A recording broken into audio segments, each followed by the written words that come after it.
Kicker! Kick conspiracy! Kicker! Kick conspiracy! J Hells! Panic Rig!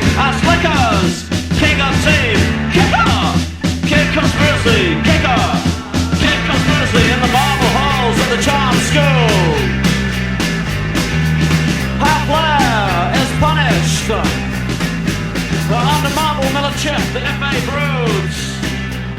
Hello, hope you're well. This always happens. The reason why you should know this, you might have just accidentally stumbled across this radio station, which may be your biggest stroke of luck all week. But I was on my holidays last week, and when I get back from holidays, even when it's a mere week, I often find myself biting off a little bit more than I can chew at 10 o'clock on the Monday morning, because I am drawn today, don't snigger, I'm drawn today to the commonality of various stories. Is it fair for me to suggest that if you told me where you stood on the issue of, for example, England fans booing their own team before a ball has been kicked, if you told me where you stood on that, I'd be able to predict roughly where you stand on Prince Harry and Meghan Markle and maybe even the foreign aid story as well? Is that fair? If you tell me where you stand on the foreign aid story, I can take a fair punt on where you're going to stand on the England fans booing England players before a ball has even been kicked. If you tell me how you feel about Prince Harry, Meghan Markle naming their, or just in general, or specifically today, naming their new daughter in honour of his grandma, the Queen, you tell me where you stand on that, and I could tell you where you stand on foreign aid and England players being booed by their own supporters before a ball. Is that fair? And could we do that? This is where I think I've bitten off more than I could chew. Could we actually ask, what do those three positions have in common with each other? Being opposed to, being in favour of cutting foreign aid, being in favour of England fans booing England players before a ball has even been kicked, and being in favour of attacking the Duke and Duchess of Sussex for, I don't know, whatever, the wedding bouquet or the fondness for avocado pears, or naming their new daughter after his grandma. If I were to ask, what could those three positions have in common? But to answer that question, you're not allowed to mention the R word. And I haven't even mentioned the B word yet. 5 minutes after 10. It's a new record. Because I'm fairly confident if you told me where you stood on any of those three issues, I could probably tell you where you stood on the B word as well. But would that work? Could we do that? Would that be a sensible conversation? Would that be helpful, fruitful, enlightening, illuminating, or am I bending over too far backwards in the hope of finding answers to those questions that don't involve the R word? Foreign aid, Prince Harry taking the knee. Or, more pertinently, booing England players before the whistle has even been blown. Just couldn't make it up, could you? I don't know. We'll probably pick one of them rather than... I mean, if you want to have a crack at telling me what all three of those positions have in common without mentioning the R word, then you will be made incredibly welcome. I mean, everybody's made welcome on this programme. You'll be made particularly welcome. You'll be like velvet rope territory. You'll be VIP lane welcome. You'll be golden ticket at Alton Towers type welcome. But it has to be a sensible crack at answering the question, and it has to be one that avoids not just the R word, but also descriptions of racism that somehow manage to be delivered without using the R word. So Max in Worcester has kicked off early. Does it all involve bashing brown people in some way or another? No, Max. No, there must be another reason why all three of those positions seem to sit so comfortably together. Yeah, go on then. 0345 6060 973. I think it's so patronising when I say I've bitten off more than I can chew. What I'm implicitly suggesting is that you won't fancy this. Too much like hard work coming up with an answer to that question. But maybe somewhere between those two positions, you may feel compelled to contribute. Watching the telly yesterday, like many, many people were, flicking between the football and the cricket. I'm not really watching much of the cricket, actually, after it became clear that they were not going to try to chase down the target. And sort of delighted for a moment by the juxtaposition of it, the fact that there was international football and international cricket on the telly at the same time. And I've got the basic Sky, well, I've got Sky Sports, but you didn't need BT, or quite often there's sport on the telly. You can't find it these days. Not just because I'm getting old. I can't find, where is it? Where's the darts gone, for example? What's all this? Where's that game? Where's that game? So it was lovely just to be flicking between 401 and Was it 101 or 103? Can't remember. Doesn't matter. And thinking, wow, this is great. I'm watching it all live, and we haven't even seen the Logan Paul Floyd Mayweather fight yet. It was a day of sporting festivities. But then it occurred to me this morning, actually. It didn't really hit me last night because I was away last week and I wasn't following the Ollie Robinson story. In fact, I hadn't really got across what it was he said. What it was he said that was so, or what he tweeted at the age of 18 that was so toxic, until I heard Nick reading out a few of those texts this morning. Most of the newspapers that I saw yesterday or on Saturday didn't do it, and the announcement today of his suspension seemed to me a little draconian, a little harsh, until I heard Nick read out some of those messages, and you thought, well, they can't just let this slide. I hope I don't upset you when I say I hope he does get back into the England team, properly chastened and enlightened. From what I've read about the lad, he was a little bit rough around the edges by his own account as a younger man, and has successfully sanded down some of those rough edges subsequently. And that, of course, it means that you can say, I hope he gets back into the England team as long as he's properly accounted for his comments. We shall see. We shall see. But it occurred to me this morning, listening to Nick, that both of those matches had been somewhat overshadowed by, what would you call them? What's the commonality? Freedom of speech issues? Freedom of expression issues? The idea that what he did probably won't have the free speech warriors galloping to his defence. But equally, England football players being told that they're not allowed, or that they shouldn't actually take the knee by England fans before the whistle has even been blown. It's quite sad, that, isn't it?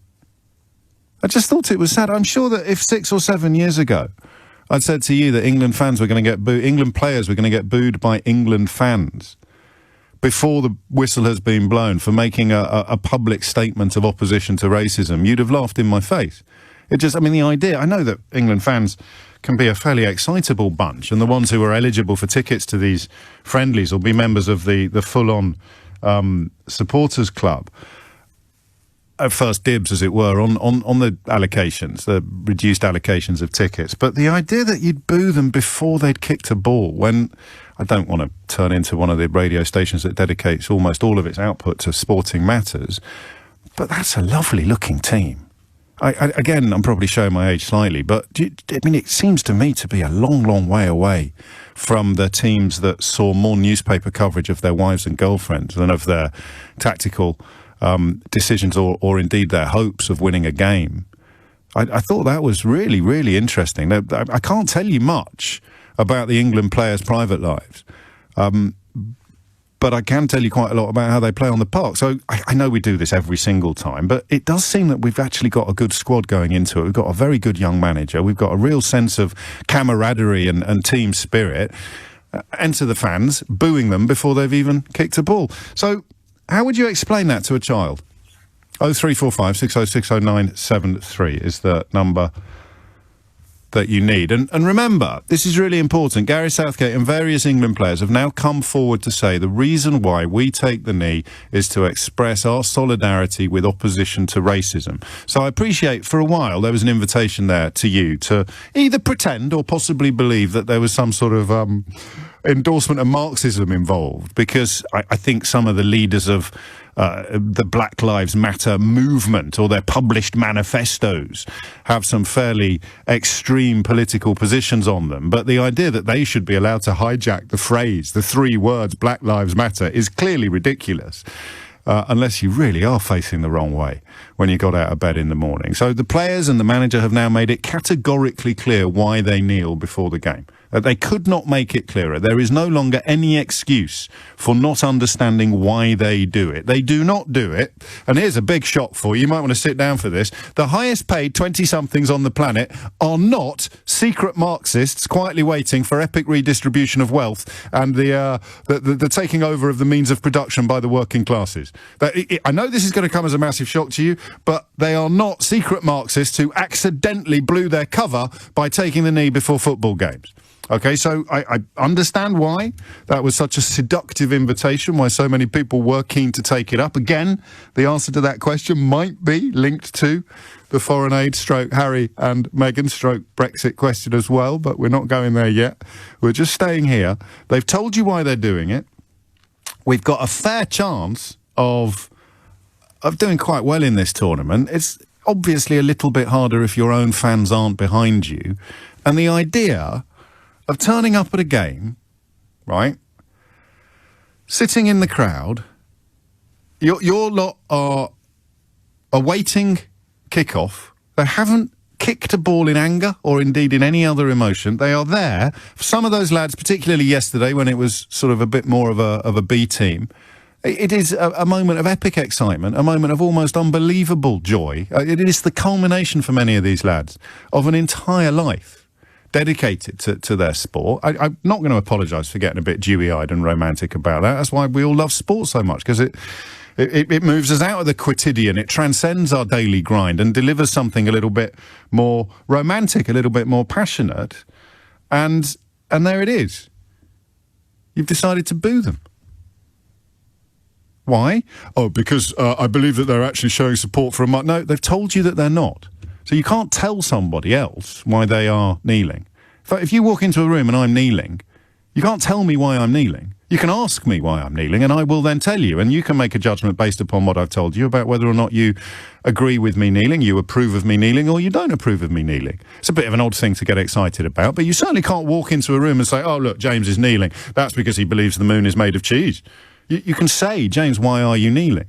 And I will say, if I was an England football player, well, it evolved from the actions of Colin Kaepernick, the American football player. It's a way of showing solidarity with the belief that black lives need to matter at least as much or as much as all other lives on this planet. And there are institutional examples and particularly policing examples that prove that they don't. Most obviously in America with the killing of black men by police officers, but in this country everything from Windrush backwards adds to the idea that you do still sadly get treated differently according to your skin colour. So here are people of every hue, every creed and colour taking a knee to demonstrate their solidarity with the idea that racism is really, really bad. Now, 10 minutes of the usual suspects in the right-wing media telling you it's got nothing to do with that. It's all about support for defunding the police and the collectivisation of football. That's so obviously ridiculous that the point at which I lose a little bit of sympathy for you, if you're still clinging to that idea, arrives fairly quickly. What is it that you are so frightened of that you're now going to pretend to believe that these footballers in their Lamborghinis and their multi-million-pound apartments are actually Marxists dedicated to the dismantling of the British police force? I mean, it's funny, yeah?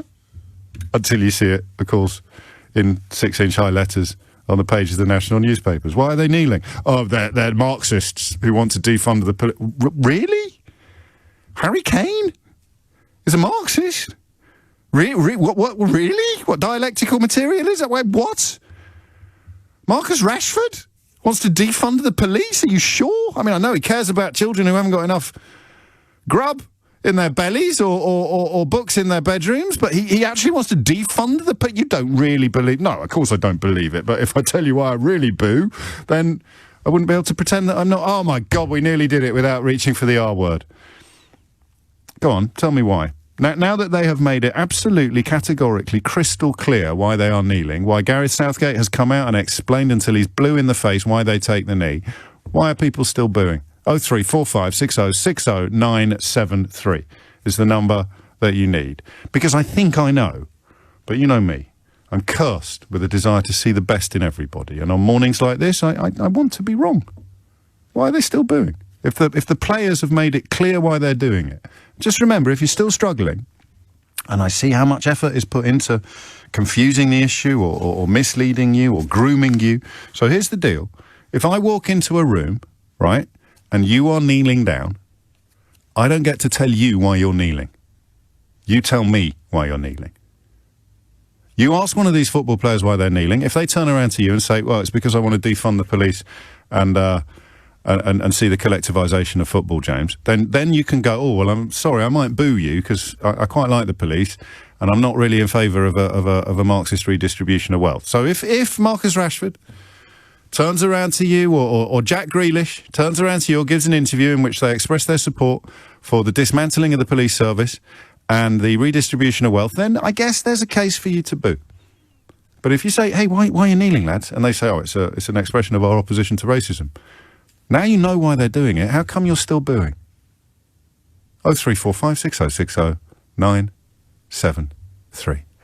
It's good to be back. It is, I think, fair to say that the explanation as to why footballers around the world, but for the purposes of our conversation today, England footballers take the knee before matches, it has been explained in a way that pretty much everybody except a Conservative MP called Lee Anderson can understand.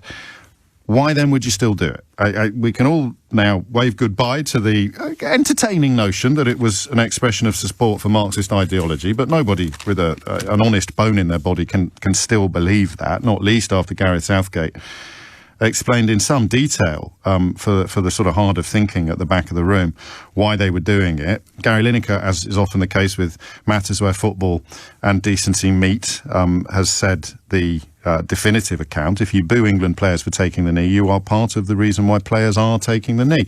But I perhaps rather find a more optimistic explanation for why it is still going on.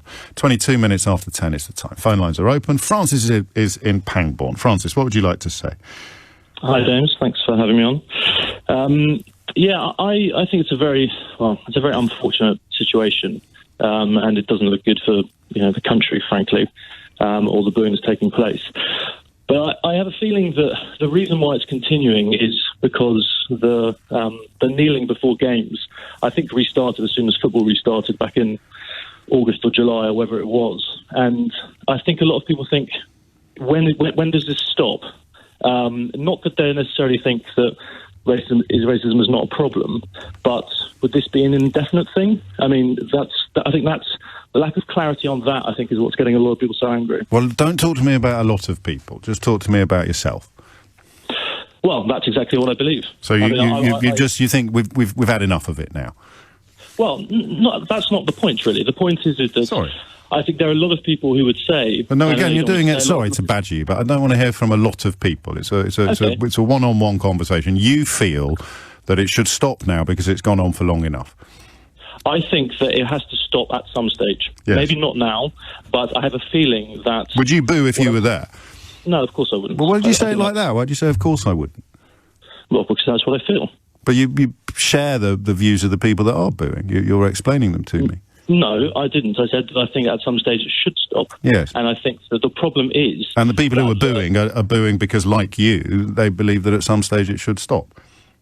Yes, but I said I wouldn't boo, so there's obviously a complete distinction there. What's the difference between you and them? I wouldn't boo, they are booing. Yes, I know. What's the difference between you and them? The difference between me and them is that, well, in terms of the booing, it's because I wouldn't boo, they would boo. I can't, again, you say you don't want me to talk about lots of people. No, I don't. I mean, I'm not being unfair. There's no point you telling me what other people think when this whole phone-in is built upon the idea of if I walk into a room and you're kneeling, I can't tell you why you're kneeling. I can only ask you why you're kneeling. And the footballers say we're kneeling to express our opposition to racism, our solidarity with the idea, with the statement that Black Lives Matter, to which my response is, well, flipping, you carry on, lads, for as long as you want, for as long as it takes, for as long as it needs. And your response is, yeah, I'm just going to check the watch and see whether it's time to withdraw support for this. If I could ask you a question. If they were still taking the knee before football matches in 3 years' time, yes, would you think that would be okay? No, it would never enter my mind that there was a time limit on the fight against racism. No, but if I had to ask... sorry, I've done you a disservice there. If the battle had been won. So what would the battle have been won mean? Well, then you'd have to ask them, wouldn't you? Well, I'm asking you, though. Okay, well, it would involve a confidence that institutional racism or persistent discrimination or double standards no longer applied across huge swathes of the country. It would also be nice to stop seeing black people getting killed by white police officers. Yeah, well, of course. I mean, well, what would it be for you? When would you think it was time up? Well, I just think it's a question of proportionality. I think that we've now had the kneeling for a year, and I don't understand why you were cross when I said you think it's gone on for long enough. No, I think the main reason I called in was to say I think that a lot of people have a feeling that this is never going to end, and I think that is what is causing. Well, how do you think being a victim of racism feels?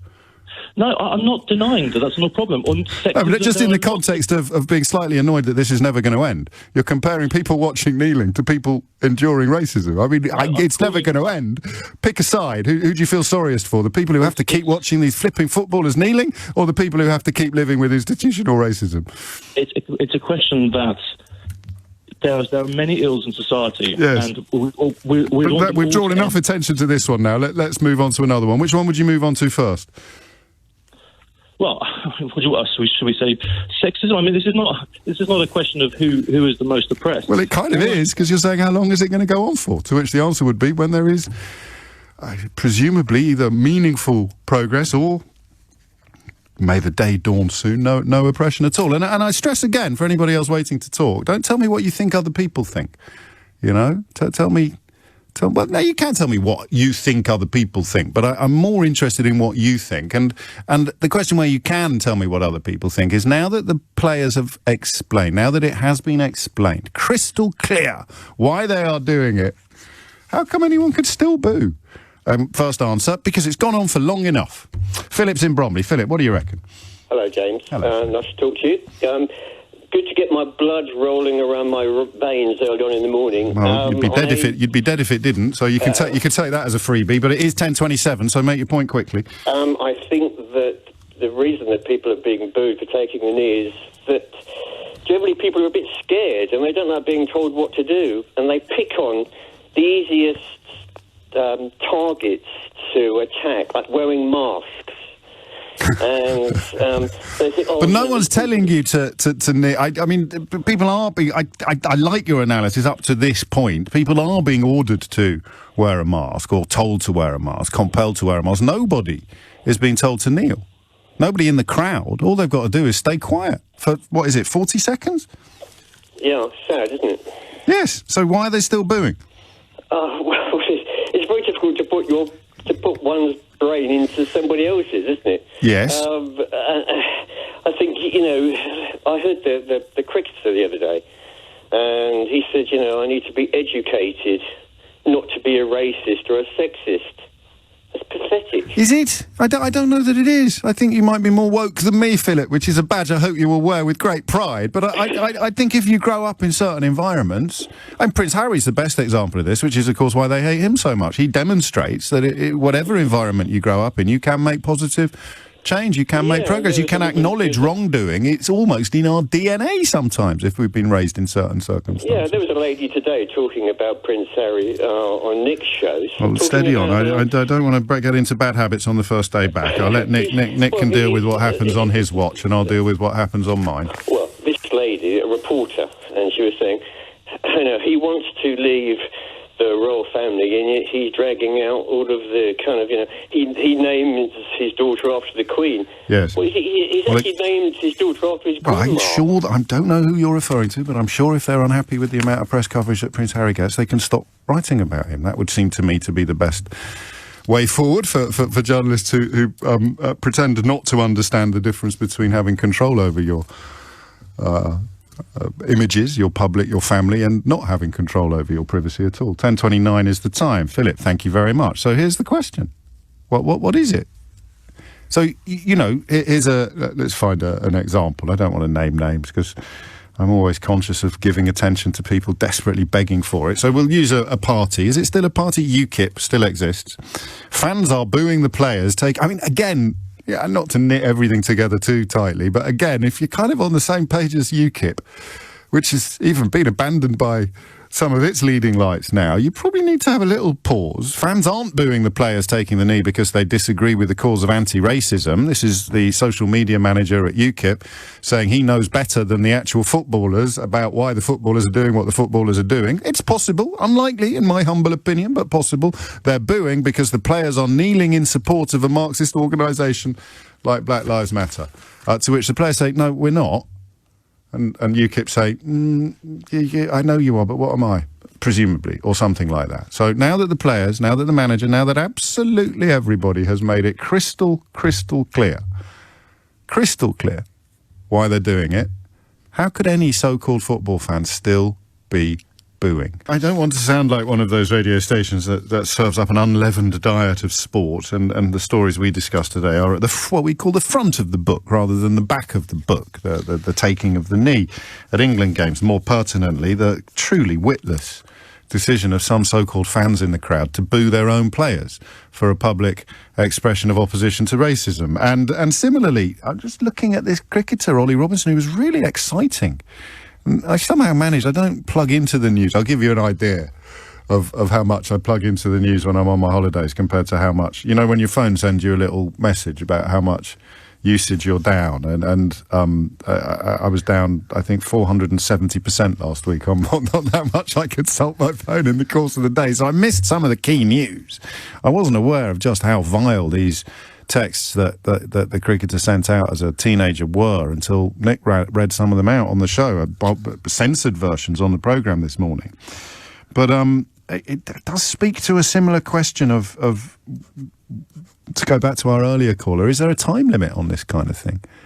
So why would anybody boo England players now that it has been explained beyond any reasonable doubt why they are doing what they're doing? Which I suppose is a way of saying, why are people pretending not to understand? But that might be unfair. Maybe they're not pretending. Maybe they do understand. Maybe it's me that doesn't understand. Maybe everybody else is wearing their trousers the wrong way round. And Donald Trump is wearing his trousers the right way round, which is an effortless segue into the world of politics. Appropriately enough, Theo Ashwood has just scooted into the studio. I've got my trousers on the right way around. James, very quickly, it's looking like Boris Johnson is off the hook when it comes to this crucial vote on foreign aid.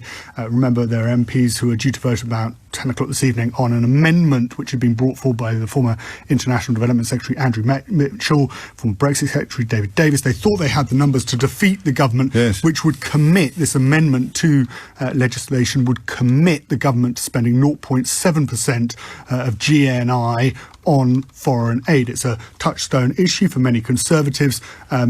Obviously, Boris Johnson and Rishi Sunak have made the argument that because we're coming out of the pandemic, that money could be better spent at home rather than overseas, and they wanted to cut it to 0.5%. Andrew Mitchell, on the other hand, and David Davis are saying, well, actually, for our place in the world and in ensuring that we have that security at home, we need to try as a country and stabilise those less fortunate themselves around the world. And it's not happening because the Speaker, Lindsay Hoyle, has decided not to select the amendment because it is out of scope. What they would do I'd have put a few quid on that last night, actually, looking at what the bill is. It's about scientific agency. Yes, exactly. Burko, in a mischief-making mode, might well have put it on the agenda. But I mean, if objectivity is even possible in these febrile times, objectively, Hoyle's probably done what would be constitutionally expected of him. Because he's saying the amendment has got absolutely nothing to do with the bill itself, which is to set up the government's new scientific agency, which was the brainchild of the Prime Minister's former Chief Advisor, Dominic Cummings. Yes. Therefore, you cannot try and latch on an amendment to this legislation because the two have nothing to do with each other. And that is it. I mean, you haven't mentioned, I don't think, forgive me if you have, I may have been distracted, but it was a manifesto commitment. It was a manifesto commitment, yes, it was. 0.7%. Yes, it's in there. The rebellion involves the MPs who want to stick to the manifesto, which Boris Johnson campaigned on and wrote. I mean, metaphorically and was elected speaking, on a majority of 80. So the MPs are saying, "You let's keep the promises you made," and Boris Johnson is saying, "No, folks, let's not." Yes. Okay. British politics 2021 never ceases to. What's the verb I'm looking for? I don't know. I'll leave that one hanging. Theo Ashwood, many thanks indeed. 10:38 is the time. Back to this question of why England fans are booing England players before the whistle has even been blown. Answer, because they're taking the knee. OK, why are they booing players taking the knee as an expression of opposition to racism? As they have made clear beyond any reasonable doubt. And that is the point. I don't think you were a bad person if there was reasonable doubt before and you genuinely thought that somehow Jack Grealish was a sort of Frederick Engels de nos jours. You genuinely believed that Jordan Pickford, who wasn't actually playing yesterday but will no doubt be featuring in the tournament proper, Jordan Pickford is a world authority on all 3 volumes of Das Kapital. That's fine. If that's what you believe. Or Marcus Rashford wants nothing more. Once he's fed all the hungry school children, wants to dismantle the police force. If you fell into that trap, I look at the people who set it for you, look at who dug those holes, no shame in falling into them. But now you've been given a ladder out, now you know why they're kneeling, why Are you still booing? 10:40 is the time. 0345 6060 973. Clyde's in Keighley. Clyde, what do you reckon? Thanks, James, for taking my call. Very I'm well. a huge fan of yours. You'll get over it. You'll get over it, Clyde. Help is at hand. I've had 2 vaccinations, but I have to say to you, as a black British-born adult, I see you as the antidote to a lot of this populism that's going on. Thank you. Now, I do have to say, I rung because I just broke my neck on the stairs over one of your callers that mentioned about his indignation about England football players taking a knee, and his notion of, when does it stop? When does their protest stop? Yes. Well, he definitely made that point. I don't know that indignation is necessarily fair, but if that's what you heard, that's what you heard. But he definitely made the point that, that there should be some sort of time limit on it. And there's a feeling, well, he had a feeling, even though he wouldn't boo himself, that it has already gone on perhaps for too long. Yeah. What's incredible is that as a black British male, I sort of say to myself, well, when does racism stop? It's amazing that he had such, it was such an issue for him about people taking a stand. It'd be brilliant if he had that same sort of attitude to support people experiencing racism and it affecting society, black, white, Asian. He could come back and say it's not either or, but I mean, the idea that you get rid of this one relatively small gesture, which hopefully leads to an examination of behaviour and an examination of conscience, the idea that you get rid of it because it's gone on for a bit too long, I can see why that's stuck in your lug holes.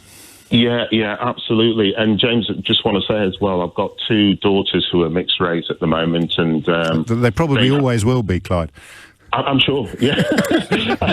And they've had a horrendous experience of racism in their secondary school, and the amount of times I've had to get police involved, and really? This issue. Absolutely. My eldest daughter, her mental health has been significantly impacted, where I've got mental health services involved.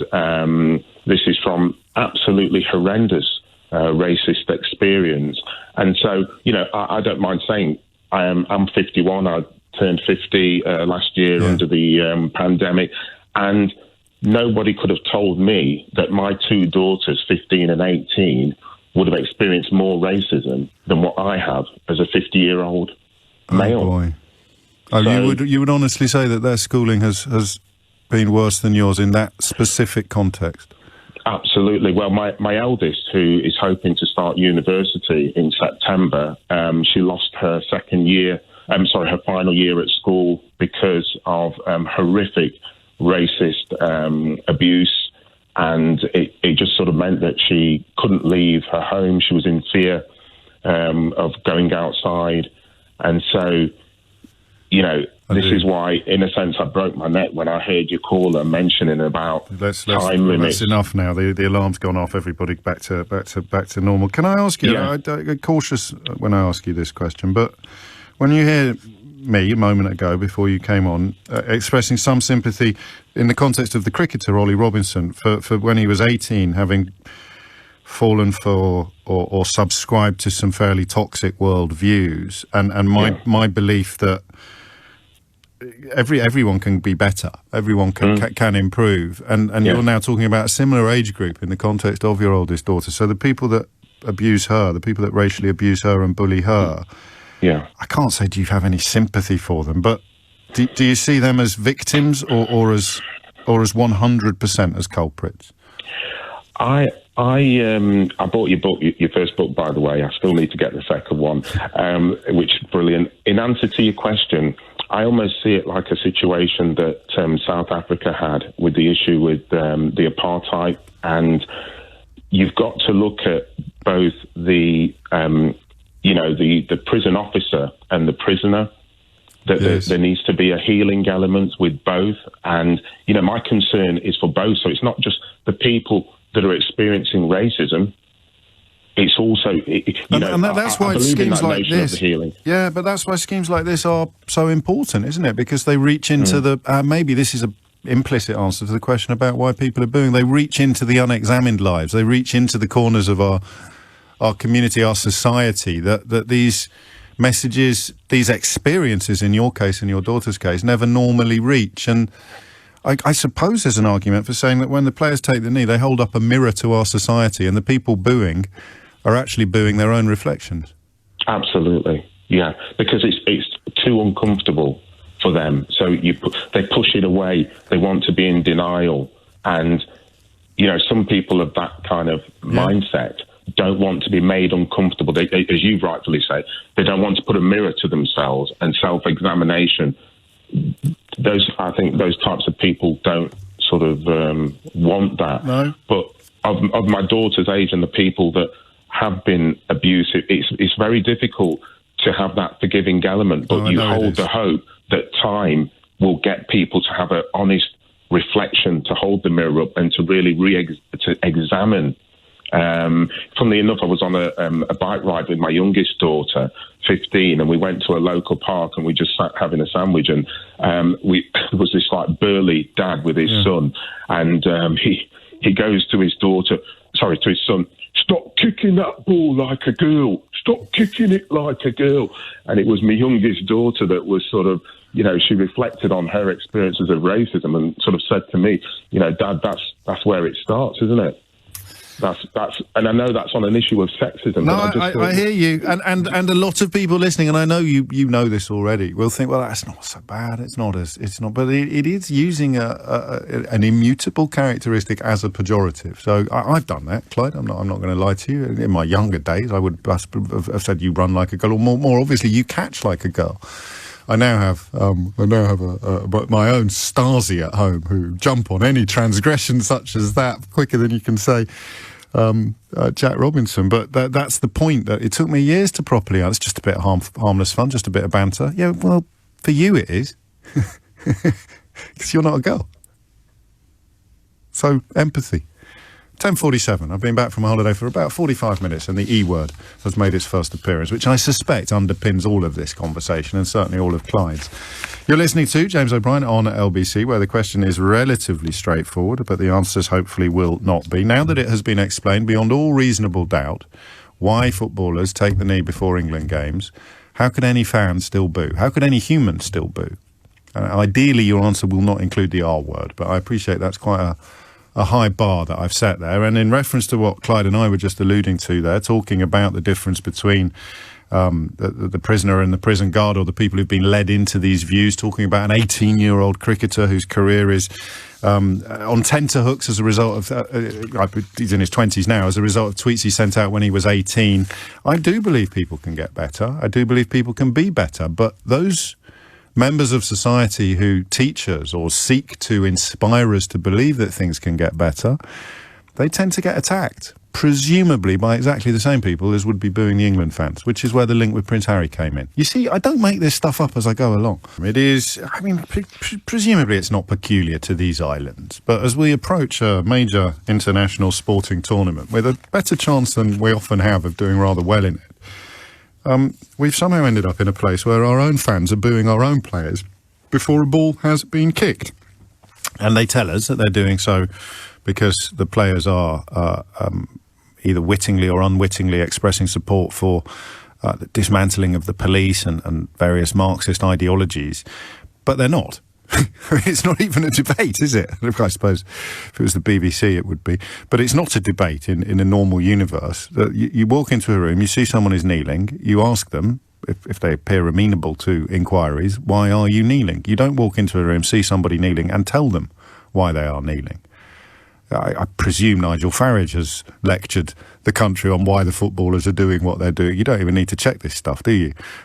But ask them why they're doing it, and you'd get a completely different answer. Which answer are you going to believe? The answer from the person who's kneeling, or the answer from the Herbert who's not? And that's why, if you're still booing, I want to know why. 0345 60 60 973. There is one answer to this, by the way, that is relevant, and I'm not sure as a white fellow whether or not it's something I can say. And by white, I simply mean I'm not a victim of the sort of institutional racism that taking the knee is designed to demonstrate opposition to, since Colin Kaepernick started doing it in America. I'll run you through that in a minute. First, from Paul in Wiltshire. Is it possible that the fans booing players simply don't like being reminded of the society they inhabit or of their place in it? It could be the first step to self-improvement. As a black man, this is the most charitable that I can be about them.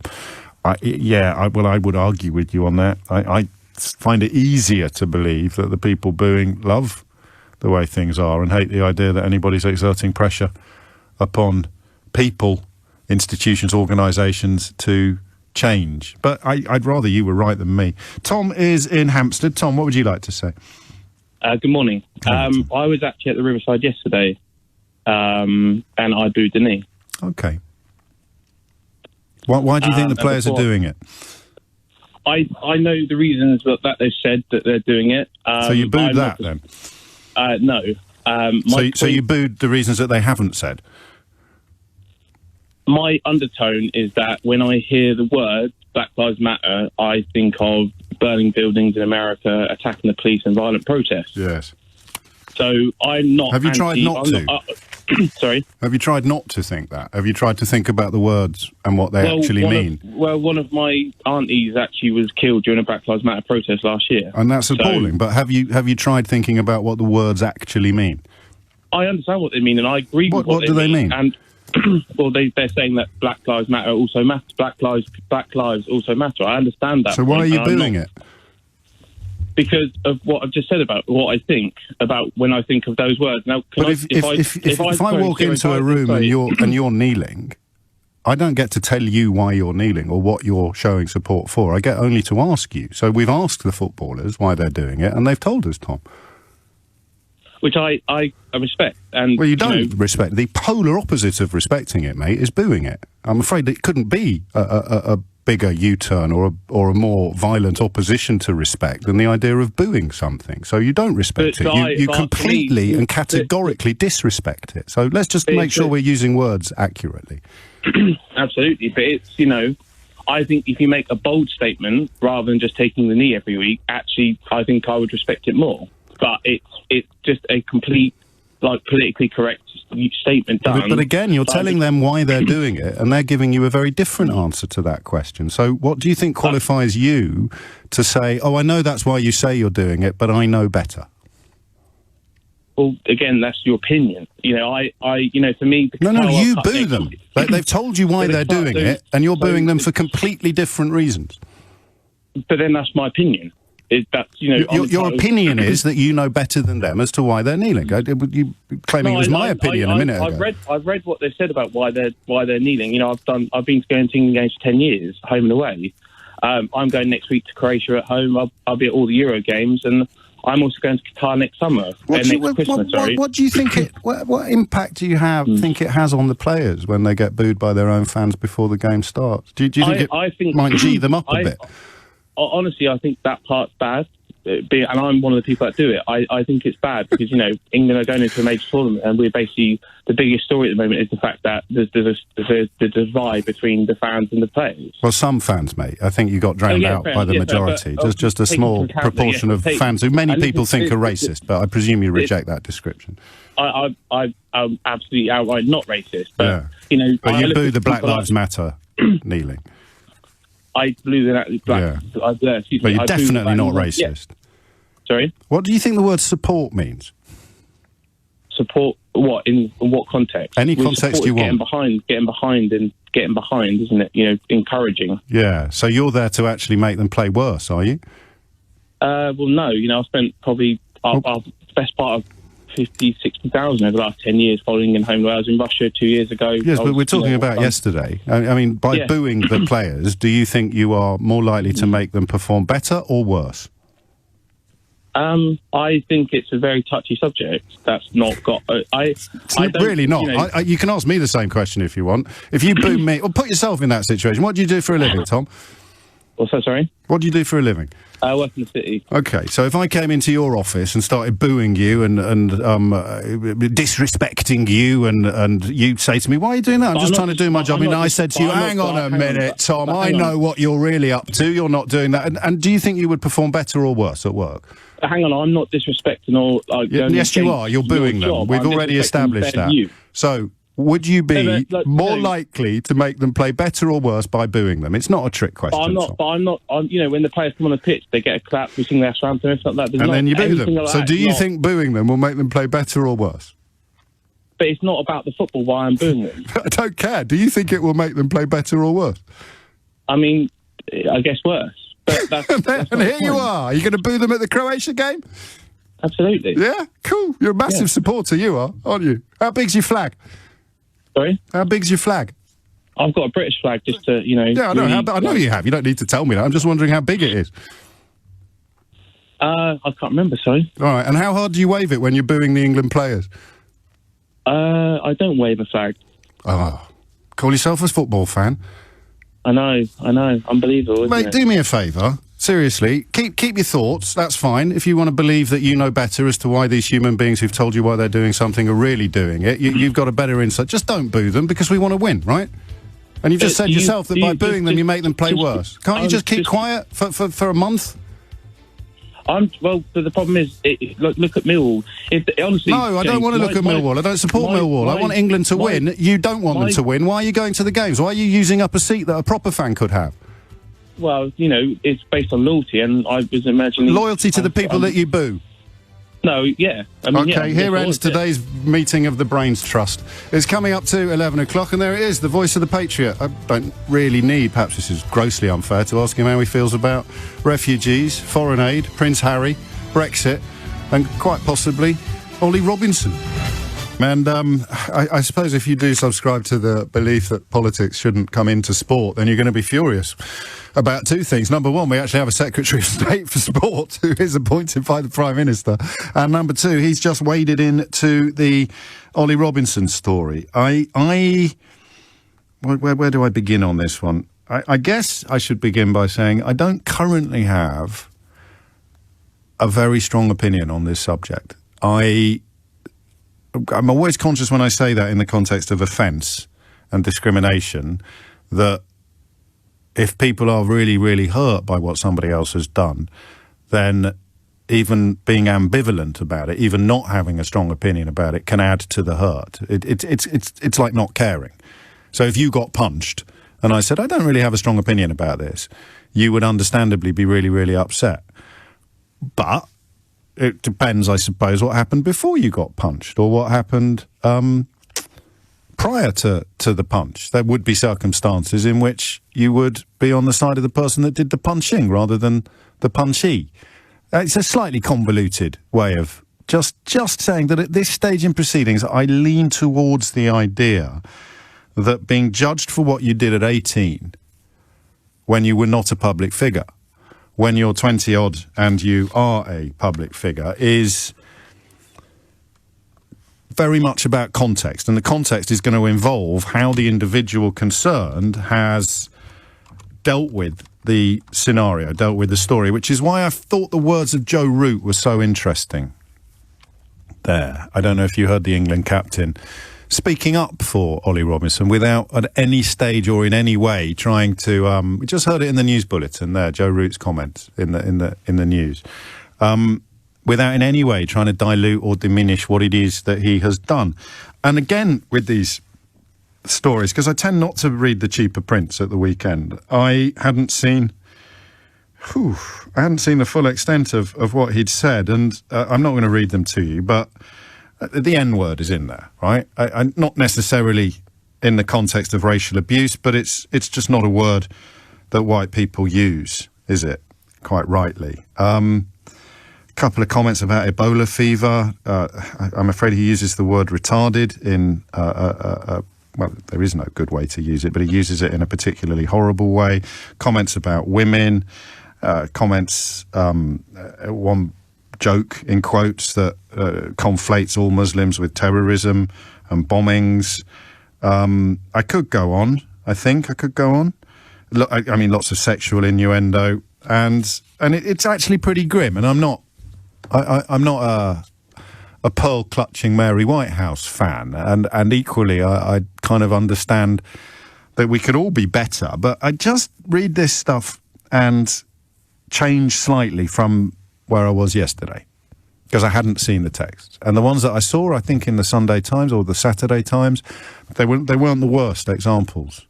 I don't know how they make those decisions. If you're going to do a story about somebody being suspended from the England team for posting tweets when he was 18, then in a way the story doesn't serve any purpose whatsoever if you don't have the worst examples in it, does it? Do you know, I actually don't know. I was listening to Nick this morning when I got into work, and he read out some of them. He read out some of the worst ones. And 50% of me is going, oh, do we really need to do that? And of course the other 50% is going, well, of course you need. How can you possibly have an opinion about something if you don't know what it is you're being asked to have an opinion about? So the question, should a 27-year-old cricketer be dropped from the England team for tweets that he posted 9 years ago when he was 18? Can you answer that already? Or does it depend on what the tweet said? I'm not being rhetorical there. Some people would say that they can answer it regardless of what the tweet said. This is the kind of freedom of speech school that thinks that Holocaust deniers should be allowed onto university campuses, for example, or that you should invite the most toxic of white supremacists onto television discussion shows, because, you know, that way they get heard, and you can't tackle these ideas unless you shine a light on them. I would say, particularly in the context of the coronavirus, that shining a light on nonsense doesn't necessarily wipe out the nonsense. It could even act as a form of fertilizer, but that's a question for the ages. I'm not being rhetorical when I say to you, should a 27-year-old cricketer be dropped from the England team, suspended from all international cricket because of some posts that he made in 2012, 2013?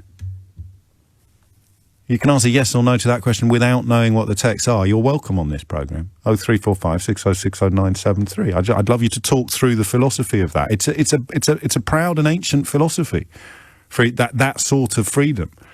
You know, it's that old misquote of Voltaire or some other figure from that sort of era where it says, I abhor what you say, but I will defend unto the death your right to say it. As I get older, I'm less seduced by the sort of simple effectiveness of that statement. So if you don't know what the tweet said that Ollie Robinson posted aged 18 and 19, and you honestly don't care, talk me through that, if you would. That isn't my starter for 10 or 11. That's just an interesting side order, because I think I'm right in saying most of us would probably base our opinion on what the tweets actually said. Do you think? Does it matter? I think it does. It does to me, at least. So I hear the story and I think, oh, what's he done?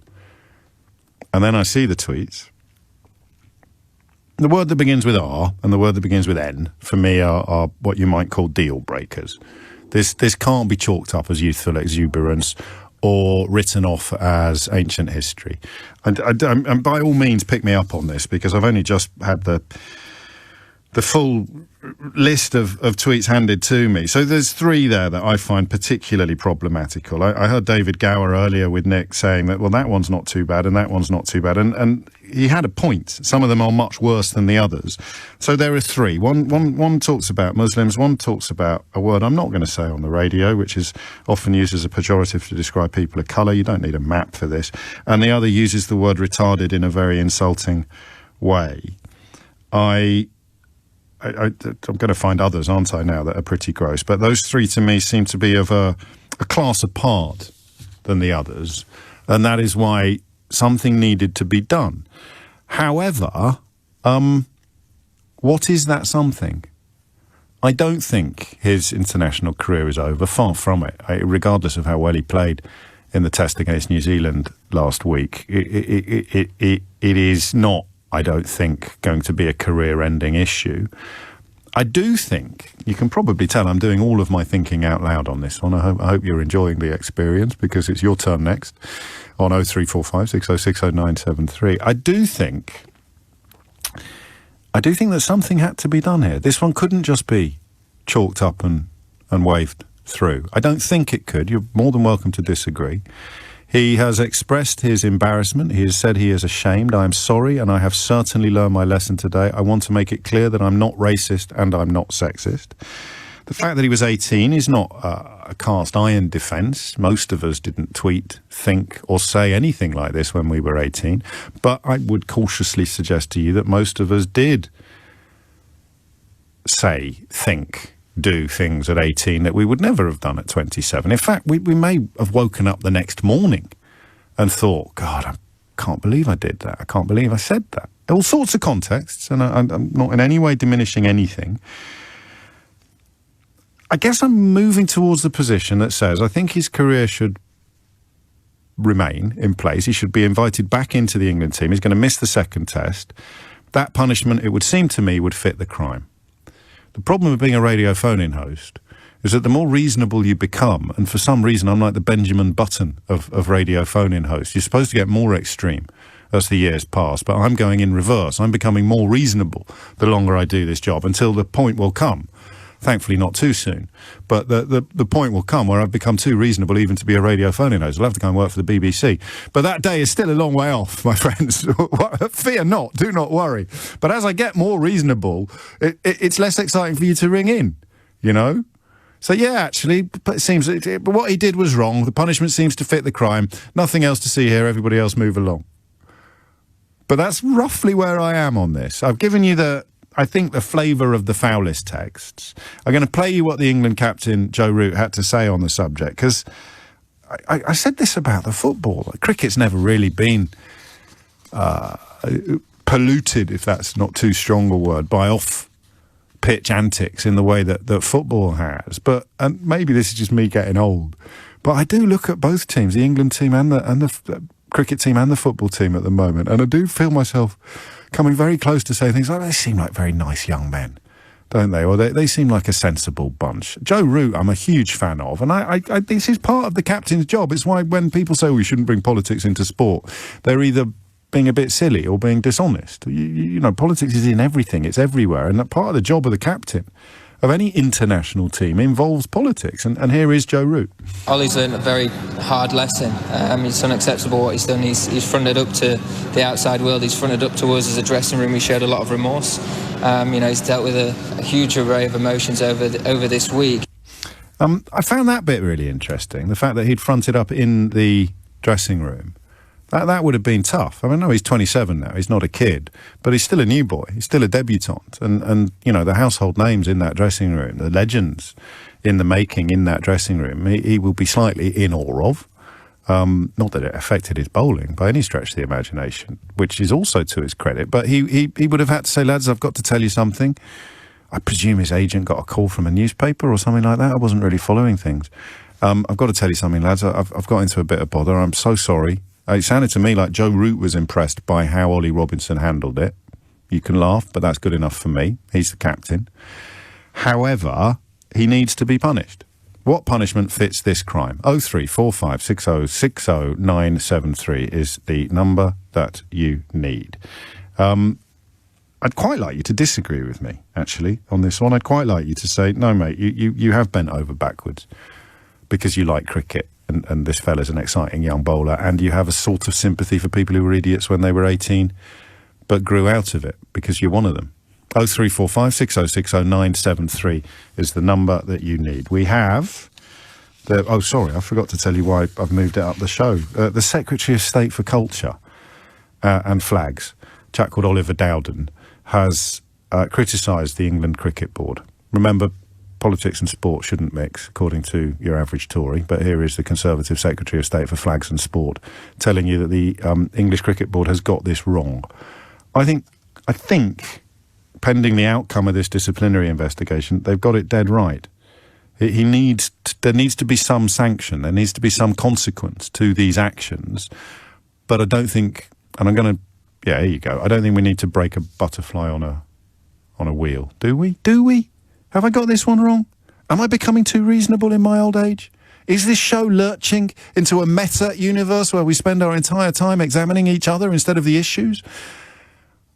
I don't know. 0345 6060 973 is the number that you need. So I think the Secretary of State for Sport should stay out of this one, actually.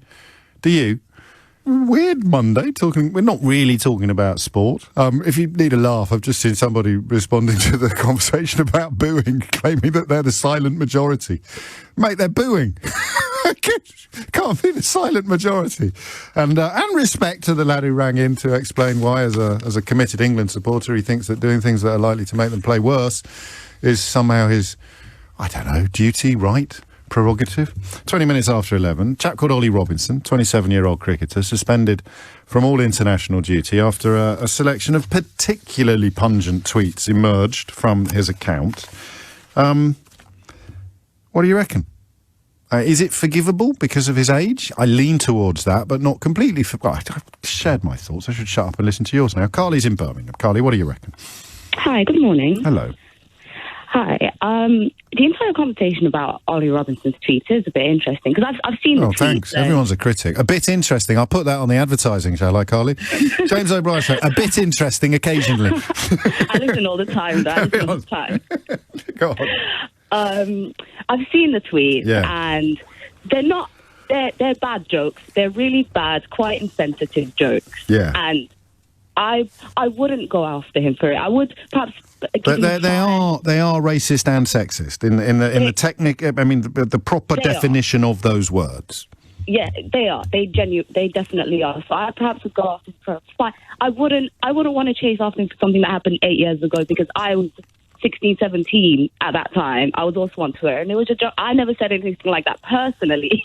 No, but it was a bit of a jungle back then, and times have changed. People have become more sensitive to certain issues.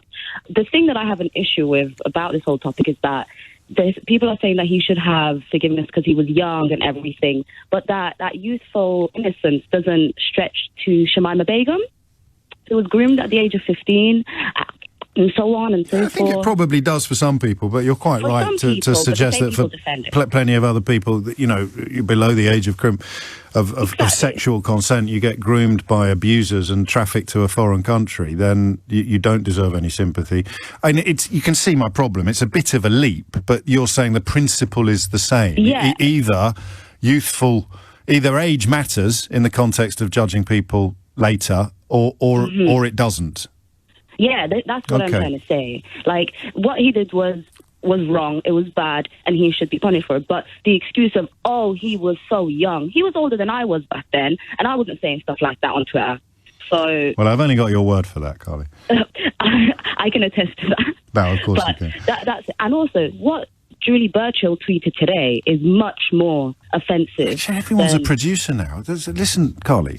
I don't want to sound rude or unappreciative, but I did say a while ago that I am dedicated to not giving attention to people who beg for it.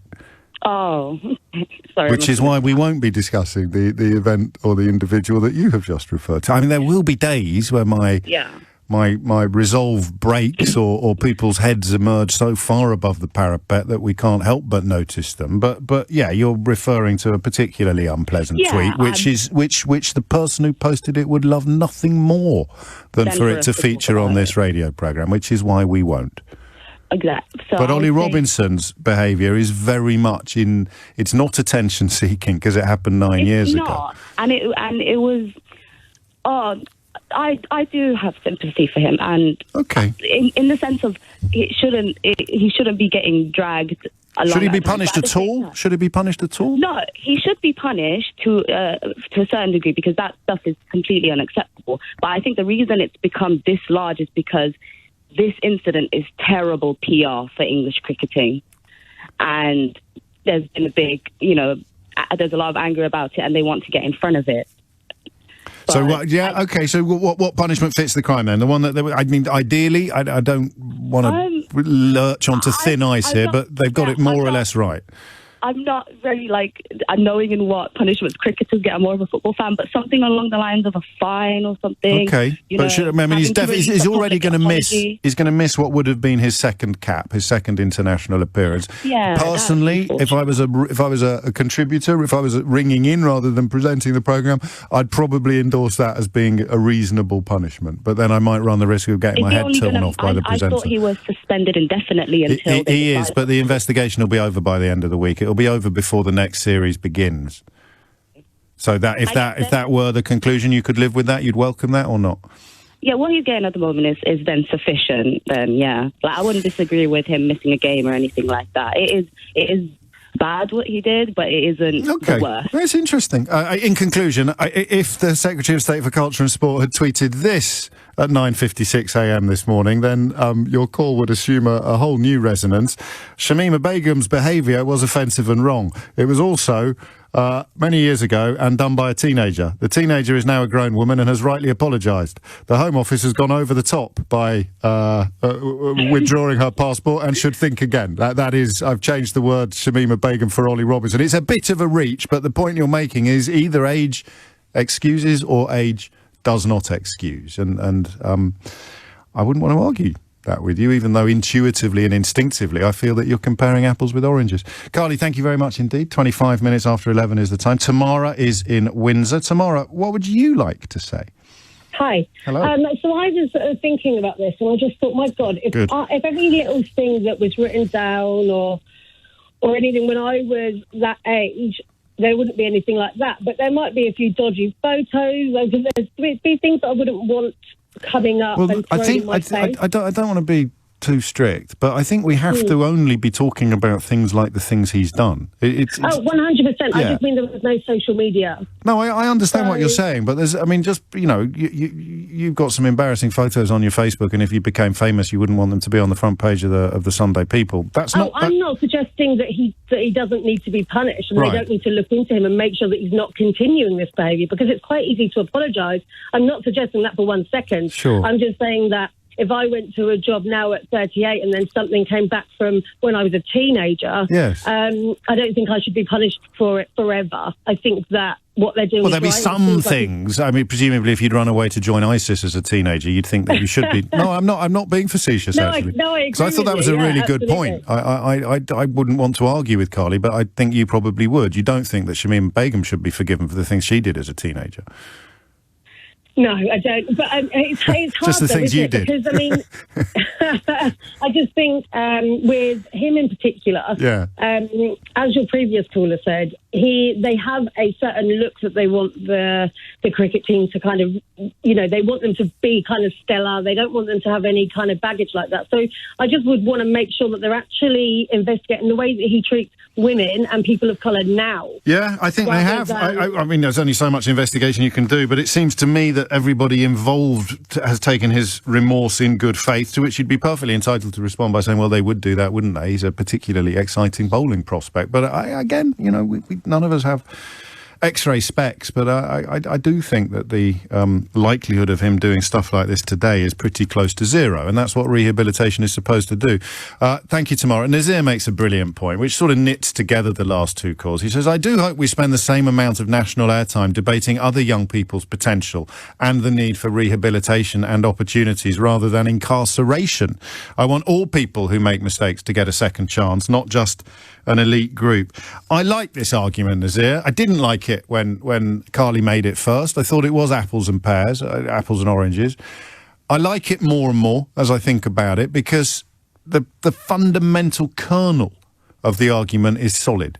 Either age excuses us if we make progress and if we make change, or it does not. But, you wouldn't want someone who killed another human being as an 18-year-old to be able to use that as an excuse by the time they were 27. So it doesn't fit everything, but certainly in the context of rehabilitation versus punishment and recognising the ability for redemption and improvement versus being stuck in your a teenage worldview for the rest of your life. I know which side of the argument I'd rather be on. I guess we're just looking at, it's not even double standards, is it? It's multiple standards. So far, nobody particularly committed to the idea that Ollie Robinson should be punished more than he has been already. We could move it into the question of whether or not, what on earth is Oliver Dowden playing at? Defending somebody. Well, I'll tell you what he's playing at. He thinks it plays well to the kind of people that boo the England football team. And he's probably right. So he increasingly seems to be, despite the irony of him being the Secretary of State for Culture, Media and Sport, he increasingly seems to be the Cabinet Minister most determined to wrap himself in a flag. And he has tweeted this morning, the tweets were offensive and wrong. They're also a decade old and written by a teenager. The teenager is now a man and has rightly apologised. The ECB has gone over the top by suspending him and should think again, which has, of course, prompted Robin Bristol to observe, and I quote, "It seems amazing to me that we're holding cricket players to a higher moral standard than our Prime Minister." 2014, July 2014, Ollie Robinson's contract with Yorkshire Cricket Club was cancelled, terminated, because of a number of unprofessional actions, none of which were linked to the behaviours that have seen him suspended from international duty. It's a tale of redemption. I'm sorry if I get a little bit dewy-eyed when I talk about sporting heroes. It's probably the one area where I really have got a boy's own view of events and indeed, but up to a point. And I wouldn't be one of those people that would defend a sporting hero right up to and including vile crimes and behaviours. But his experiences at Yorkshire, he just hated being away from home. He told one story about driving. He finished a game, because he's from Kent originally. I think his granddad played for the county. But he was playing up in Yorkshire after being released by Kent. And he just used to drive all the way back to Kent for a party and then drive back to Yorkshire the next morning. So he'd leave Kent at 1 o'clock in the morning in the hope of getting to training up in Yorkshire the next day, and so they let him go. He's described that as a relief because it was unsustainable. He just hated living away from home so much, and he's found his way back into the professional game. He says himself, it was a blessing in disguise getting sacked by Yorkshire. It made me switch my life around and realise that I wanted to be a professional cricketer. So that is when he knuckled down, as it were, renewed, refreshed and refocused. And he really did go through the motions. Second 11 cricket and trials can be a bit of a conveyor belt. Kent, Yorkshire, he's been at Hampshire, he's been at Leicestershire, he got offered a contract by Essex, then Sussex came in for him because the bowling coach, Mark Robinson, liked the cut of his jib so much. They promised that he'd play county championship cricket, which I think persuaded him to make the leap. So less than a year after being sacked by Yorkshire, he made his first-class debut with 110 not out with the bat. Never mind what he can do with the ball. 46 first-class wickets in that season. Right, that's the end of the Richie Benaud bit, OK?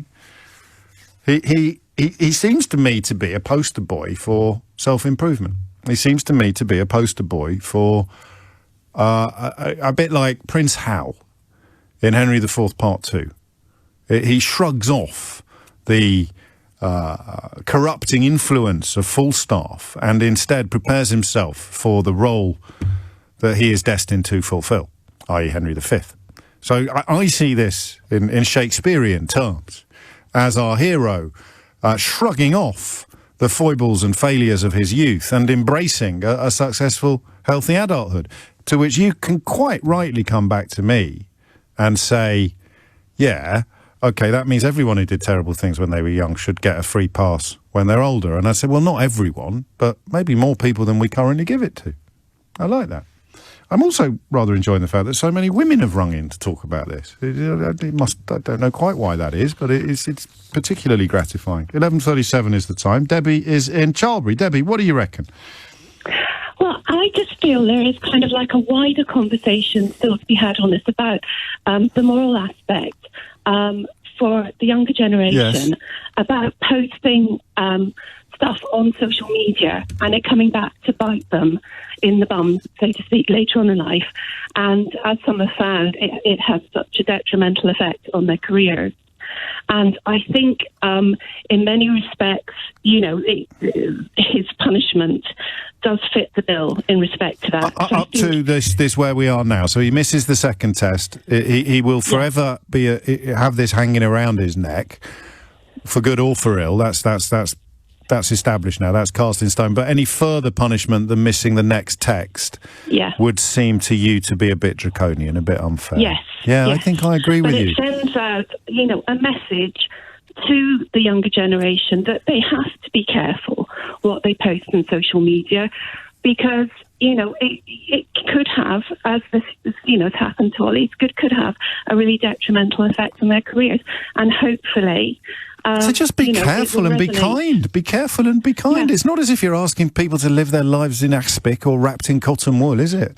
And some of these tweets, which they're easy to find. I don't want to keep... But they're pretty gross. I I can be blokish with the best of them, but these are pretty gross. If I got one of these in one or two, 3, 4 of these in my WhatsApp groups, then I'd be like, lads, I'm out of this. I don't want any part in this. Well, and this is the other thing, is that what is posted on the internet and on social media is there now. You can't remove it. It's there in perpetuity. And again, I think that's what a lot of them don't realise. May I steer you then? Until it comes back. Yeah, I think you're right. There's a useful lesson, and that's why I used the phrase poster boy a moment ago, is I genuinely... And actually one of his former Yorkshire teammates, Moeen Ashraf, has just issued, I don't know how recent it is, I'll find it shortly, a very glowing character reference. As an ex-teammate of Ollie Robinson's in the Yorkshire setup, I roomed, shared the field, gone out for dinners and socials with him. I know full well he isn't a racist. The remarks were inexcusable and irresponsible. He's apologised. We should forgive and move on. I think in the context of the punishment he's already got, I'd probably agree with that. But what do you make? A couple of my texters are saying the most significant aspect about this now is the intervention of the Secretary of State for Sport and Flags, Oliver Dowden, who has decided to wade in on it, saying that the ECB has gone over the top by giving him the punishment. Yeah, go on. Trying to, sort of appeal to the younger generation, and I think the older to make generation. Himself feel young. No, I disagree with you now. I think he's trying to appeal to the older generation. I think most of the younger generation would probably be, oh, you silly old so-and-so Robinson, take your medicine, take your suspension, and get back as quickly as you can. Dowden is appealing to what you might describe as the Faragist wing of the British population, perhaps. Well, I certainly think, and I agree, that there's no place for politics in sport, and they need to keep their noses out. Well, I don't agree with you on that, but I wish I can join you in that dream, that ambition. But I'm afraid I think back to the Black Power salute and various other Jesse Owens. You can't remove politics from sport, but he is using it to shore up support for this bogus anti-woke notion that was invented by people desperate to avoid. I admitted the truth about Donald Trump. I think I've tried to work out where woke comes from, and it's just a way of people who just had to find some way of attacking everybody who was describing Donald Trump accurately. So they had to come up with a pejorative, and Dowden very much seems to be wooing them with this intervention. No chance of him being punished, disciplined or held to account, of course, because Boris Johnson is still in charge. Louise is in Westminster. Louise, what would you like to say? Oh, good morning, James. Hello. I would just like to say he needs far more punishment. Oh. And he needs at least 3 years therapy to get those fuse out of his head. Well, therapy's not a punishment. Therapy... Yeah, he needs to be... He doesn't go back after one game. So, but he hasn't done anything comparable for 8 years. It doesn't matter. Well, it does matter. Because he's a racist. Just because he had a... What for me is the point is every single day women are dying at the hands of men. Every single day, black people are dying at the hands of white men. This has got to stop. It's got to stop. And the fans aren't getting it. Okay. The fans aren't getting it. They're booing the players. I agree with the second bit of it. There are all sorts of terrible things going on all over the world. I don't know that I join you in thinking that Ollie Robinson makes the problem... Ollie, he's apologized. apologised to the little boy, and he was such a sweet boy, and he's such a good player. Nonsense. Well, you can't. Neither of us can read his mind. Neither of us can read his mind. Oh, come on. So what would be a suitable punishment? Why doesn't a beggar or what that girl? Her teenage years, such things she did. A lot of people are making this point, and I see that it's trending on Twitter. I don't think that two wrongs make a right. If you're suggesting that Shamima Begum should be treated with more clemency and kindness by her government, then I would probably agree with you. But you're not. You're saying Ollie Robinson should be treated with less clemency and kindness by the English Cricket Board. So I don't know that those 2 points are as powerful as you think. From one game and that's it. His views are toxic. But they're not his views anymore. Also, there's all those other little boys out there and males that need to learn this has got to stop. Yeah, well, if he'd done it last week... Today. OK. A black man is dying today. Right, well, there are plenty of people of every ethnicity dying today. So how would your position change if he'd done this yesterday as opposed to 8 years ago? Because it sounds to me as if you... To me, there is no difference. Yes, I'm glad we agree. Yeah. When I was like 2 years old, I wasn't racist. I knew that was wrong. Yes, but you can't judge somebody's internal feelings and emotions by their external eruptions, you know. It just is perfectly possible, as his former teammate says, that this is youthful stupidity as opposed to evidence of any deeper bigotry. But I mean, I don't agree with you for what it's worth, actually, but I do respect your opinion on this occasion. I don't subscribe to the worldview that you have to respect everybody's opinion. That way madness lies, and Nazism. But on this occasion, I don't agree with you. I think there is a huge difference between doing something 8 years ago and doing it yesterday. Otherwise, why bring Shamima Begum into things? You see? Lineker can't leave it alone. He's tweeted again. Some folk on here are accusing me of being a Marxist. A ridiculous accusation. I've never marked anyone in my life. I didn't even come back for corners if I could avoid it, which is, for me... a sort of intervention that's very helpful. It is part of the conversation we had in the first hour, where people who are definitely not racists pretend to believe that Harry Kane and Marcus Rashford are Marxists in order to justify their booing the team that they are supporting. I mean, I don't know. I hope it doesn't upset anyone that I find it all so funny. I don't find racism funny. But I do find racist attempts to justify their behaviour by pretending that it's not racist often hilarious, with that horrible caveat that, you know, it can lead to the sort of events we saw in America on January the 6th if it goes unchecked, unreported and unrecognised. 10 to 12 is the time. Back to the cricket. What? Have I tuned into the wrong radio station? Football? Cricket? What are you doing in the next hour? Darts, obviously. 10 to 12, Ollie Robinson. It seems to me, our last caller would demur from this, that there is, I think, a broad acceptance. Something must be done, but what the ECB has done is about fair. He's going to miss his second test. It's not a massive series. It's not the Ashes. It's not the Windies. It's New Zealand. No offence to my Kiwi friends and listeners, but it's a 2-test series, I think. I should have checked that before I said it out loud on national radio. It's a 2-test series. Drawn the first one. It's probably going to rain for the second one anyway. So he's missing it.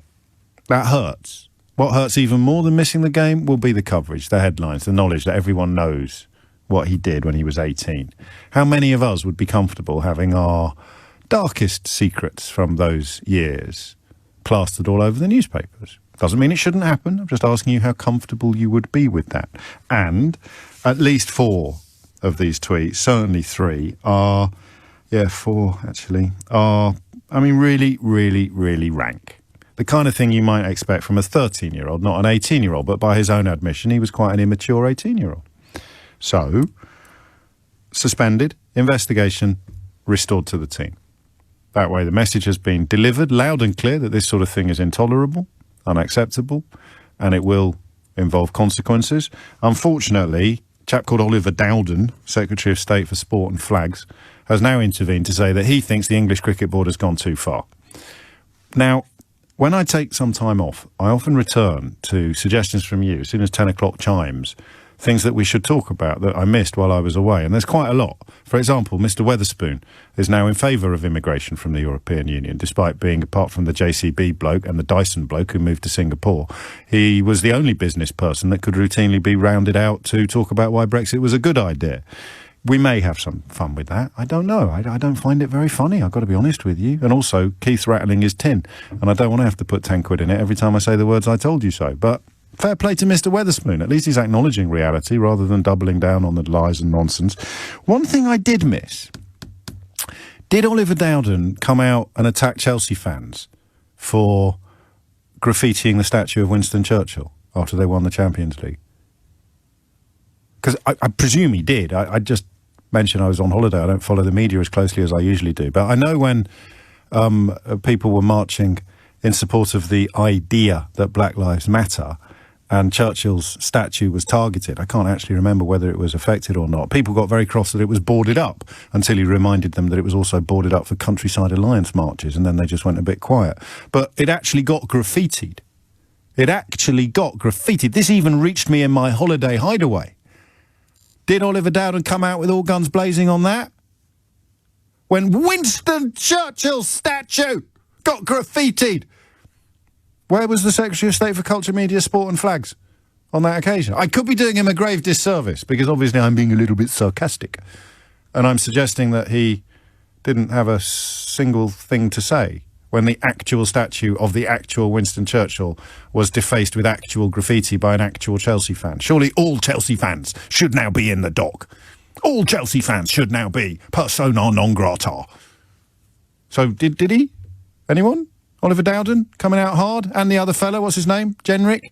They were all these anti-woke crusaders. They graffitied a statue of Winston Churchill. Hanging's too good for him. Because there's no earthly way he'd have advertised his complete hypocrisy by staying silent on that. Almost as if it's not the action that matters, it's not the behaviour that matters, it's not the incident that matters, it's simply the perceived loyalties of the person that did it. So if you're on a Black Lives Matter march and a statue of Winston Churchill gets graffitied, you're all scum. If you're celebrating a football result and a statue of Winston Churchill gets graffitied, nothing to see here, everybody move along, that's absolutely fine. Couldn't make it up, could you? And I didn't. Unless, of course, there is a tweet in the same way that he's attacking the English Cricket Board for suspending a player found to have publicly made really vile racist and sexist comments. Oliver Dowden said, oh, so yeah, everyone should, I think they're overreacting. What about the people that graffitied the Winston Churchill statue, Ollie? Anything? I'll check during the next news bulletin. Before that, Cormac is in Kennington. Knocked about £500,000 off the price of your house there. I thought I said Kensington at first, Cormac, but what would you like to say? James. Hello, mate. Thank you very much for having me on again. The last time you let me on to rant about British exceptionalism and the subservience of the British people to the class system, and we talked about bobsleigh and everything else. But anyway, there's 2 points that I'd really like to make this morning that I don't think are being mentioned. The first one is contrition. And the question that doesn't seem to be an answer to me is this young man genuinely contrite? Yes. And I don't think the ECB have handled this well or served him well by handing him a statement to read out with no authenticity and no credibility that was obviously drafted by some 58-year-old fart like myself, director of communications for many organisations over the years. Far better to sit and, well, first thing you got to do is, and nobody's answered the question, is he genuinely contrite? I hope he is. I'd like to give him the benefit of the doubt. I would too. But actually, if he wants to convince us that he is, I think, spend an hour or a half hour with a professional, which they have in their comms team, working with him to say, look, Oliver, we need to actually come up with some words for you. We'll help you with it, and we'll coach you how to actually do the statement. But better if you're not reading from script. Up to a point. I mean, you know what? If you stumble a bit, and you stutter a bit, that's fine because it's authentic. That's what. Yeah, but he could immediately put his foot in his mouth. It's easy for you as a comms professional to give this advice, but you know how hard it can be for some people to take it. And playing cricket at the highest level doesn't necessarily entail an ability to communicate particularly well in some scenarios. I think of Naomi Osaka, the tennis player who's simply had enough of the press conferences at tennis games and feels that it was affecting her mental health. So it's not quite as easy as you describe. Did you hear Joe Root? Because I felt that what I think you wanted to hear probably did happen in the dressing room. it sounds like it did. But as I say, maybe my solution is not the right one. But my question remains: is he genuinely contrite? And if he is, well, then look. You could never know for sure. I was 18 once, and I said and did an awful lot. Well, that's where I think we are. Yeah, exactly. Fortunately, we didn't have social media to deploy and to amplify it and to keep it alive forever and ever. So, we need to kind of, if he's genuinely sorry and recognise it, move on. But don't talk about punishment. What about restorative justice? What about actually, this guy is a guy with a fantastic career at the moment and ahead of him, presumably. I hope so. As all sportsmen, he's a role model to many, many young people. Why not give him some sort of a role for speaking also to other young sportsmen coming into cricket, professional football, rugby, whatever, but just actually going around and doing a bit of work with schools or whatever. Well, do you know, you heard how I screwed up, and it was very embarrassing.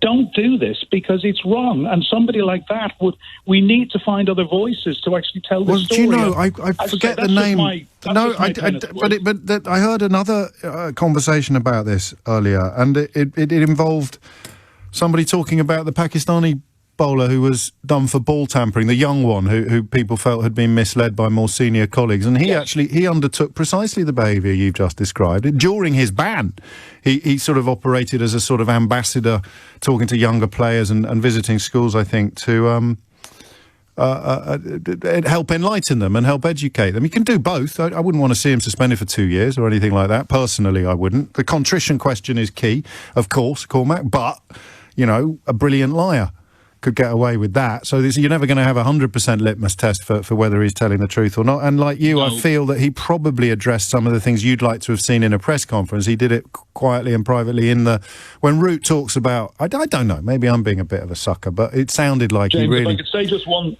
more thing. I think the people that play with him and work around him are capable of divining whether he is genuinely contrite or not. Yes. And it's a corporate decision to say, look, this guy's heart's in the right place. He knows he made a mistake and he is genuinely sorry. Therefore, we're going to support him 100% on this route. And if they're not, if the guy is genuinely a horrible thug and a horrible piece of work 10 years later, which I hope he's not, and I'm assuming he's not. No reason to think that he is. If that was the case, then the actions of the ECB should be completely different. And I'm cutting you off in your prime because I'm late for the news, but funnily enough, the conversation about taking the knee in the first hour, the Middlesbrough captain, whose name just eludes me for the time being, but I know that I think it was a QPR game when he took a decision not to, and he's a black player and captain, and he took a decision that the team wouldn't take the knee before games, and that was, I think, partly because he felt they should be doing a lot more, not a lot less, as other people have argued, but a lot more. And it involved those kind of outreach programmes and what you've just described. It's 12 noon. A couple more calls on this. So far, I don't know, Keith, have you had any joy? Oliver Dowden condemning Chelsea fans for actually vandalising the statue of Winston Churchill. I've got nothing. I can't believe it. Honestly, I go away for a week and the statue of Winston Churchill gets vandalised, and the Secretary of State for Culture, Media, Sport and Flags has got absolutely nothing to say about it. But he has emerged from his self-imposed purdah to criticise the England Cricket Board for suspending a player who, as an 18-year-old, issued tweets including the N-word, a little bit of Islamophobia, lots of sexism, and some, the use of the word retarded in contexts and circumstances that I hope you know better than ever to use yourself. Do I think that Ollie Robinson has got better, improved, deserves to be punished? Yes. Deserves to be punished indefinitely? No. But my old pal Wayne in Basildon is a little bit unhappy with me, suggesting that there could be something. I should add that Wayne is a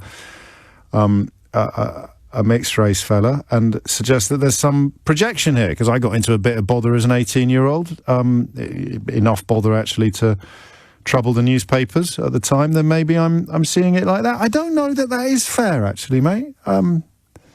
If I was getting hauled over the coals by the papers now for stuff I'd done then there might be some projection involved. But you probably got me banged to rights without me realising it, actually. But however, I'm not saying he shouldn't be punished. I'm simply saying the punishment should fit the crime. So we may do a little bit more on that. And then I'm drawn at the moment, a lot of you asking me to look into this tale. I know Nick Abbott's done some good work on it, of this new NHS database and GPs urging people to refuse to hand over their patient details. We may talk to a GP about this in this hour or indeed return to it tomorrow. But by close of play tomorrow, we certainly would have given you all of the information that you need, all of the insight that you need on that issue to have a properly informed opinion. But the one I'm drawn to is a complete change of pace, gear, subject. Girls as young as 4 are being told to wear modesty shorts to cover up and prevent people seeing up their skirts. It's an astonishing business coming from a primary school in Monmouthshire, in Chepstow in Monmouthshire, where this advice has been given due to, and I quote, concerns about children inadvertently showing their underwear while doing handstands. Now, again, I enjoy these conversations where I don't feel a pungent opinion forming in my mind the minute I introduce the subject. And I would stress it's not just on this programme that people have brought the case of Shamima Begum into the discussions of Ollie Robinson. The idea that, you know, if what you did at 18 is completely forgivable in the context of unsavoury tweets, then what you did at 15 should also be forgivable in the context of being groomed and trafficked for sex by terrorists, which is what happened to Shamima Begum. Whether you like that description or not, I'm afraid it's accurate. And I look at this story and I can't help thinking of face veils. You know, the idea that men have to... But then you look at the age of the children. It's just a grim tale, which I'm interested in your thoughts on. We may get onto it later this hour, although the appetite to continue this conversation is considerable. We haven't even mentioned the V word yet today, have we? Haven't even mentioned vaccinations. Other things on my list of subjects that you are expecting me to talk about having had a week off include David Frost, Lord Frost as he is now, explaining that the Northern Ireland Protocol has gone much worse than we, his word, expected. Now, what I don't understand is how the government can be complaining about this programme all the time while also claiming not to have been aware of all the problems that the Northern Ireland Protocol was going to throw up for Brexit. It's one or the other, lads, isn't it? Either people like Nadine Dorries can be having a crack at me on an almost daily basis, or you don't listen to the programme. If you don't listen to the programme, I can understand how you might have been taken by surprise by Brexit's relationship with the Customs Union and Northern Ireland and the Good Friday Agreement. If you do listen to the programme, lads, there's no excuse whatsoever. I was getting complaints about mentioning it too often. They cannot sustain. If you need to check, but you don't want checks in the Irish Sea or in the Irish border, then you've got an unsustainable scenario that you signed up for with your oven-ready deal.